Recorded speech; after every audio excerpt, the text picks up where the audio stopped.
আজ সোমবার, আজকে বাবার বিশেষ বার।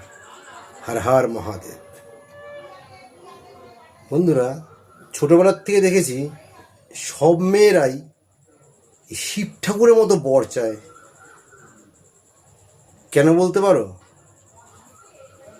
মনে হয় আমি উত্তরটা পেয়েছি, একটু মিলিয়ে নিও তো উত্তরটা ঠিক কিনা। মেয়েরা সবসময় কাজের ফাঁকি দেয়, তাদের দৈনন্দিন যে কাজগুলো যেন না করতে হয় তার জন্যই তাদের প্রথম অপছন্দ রান্না করা। রান্না করতে গেলে যত বিরক্তি। শিব ঠাকুর তিনি কাঁচা ফলমূল খান, রান্নার কোনো বালাই নেই। রান্না নেই মানে খাওয়া নেই, বাসন মাজাও নেই। রান্নার থেকে নিষ্কৃতি পাওয়া যায় শিব ঠাকুরের মতো বর পেলে।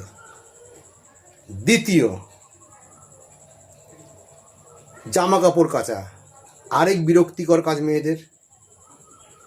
শিব ঠাকুর বাঘ ছাল পরে, সুতরাং তার জামা কাপড় ব্যাপার নেই, কাচারও ব্যাপার নেই। শিব ঠাকুরের মতো বর পেলে জামা কাপড় কাচতে হবে না। 3 নম্বর, তাদের হচ্ছে গিয়ে লোডশেডিং, কারেন্ট ছাড়া চলা যায় না। শিব ঠাকুরের মাথা সবসময় চাঁদ জ্বলে, সেরকম যদি বর পাওয়া যায় লোডশেডিংয়ের কোনো ভয় নেই, চিন্তাও নেই। চতুর্থ, জলের সমস্যা।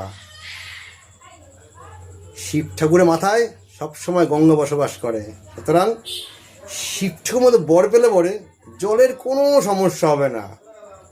আর ফিফথ, খুব ভাইটাল, শিব ঠাকুরের ফ্যামিলিতে না আছে ভাই, না আছে বোন, না আছে বাবা, না আছে মা।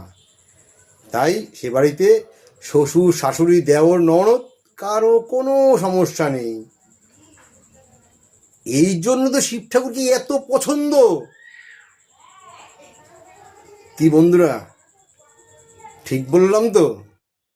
যদি ভুল বলেও থাকি কেস দেবেন না প্লিজ।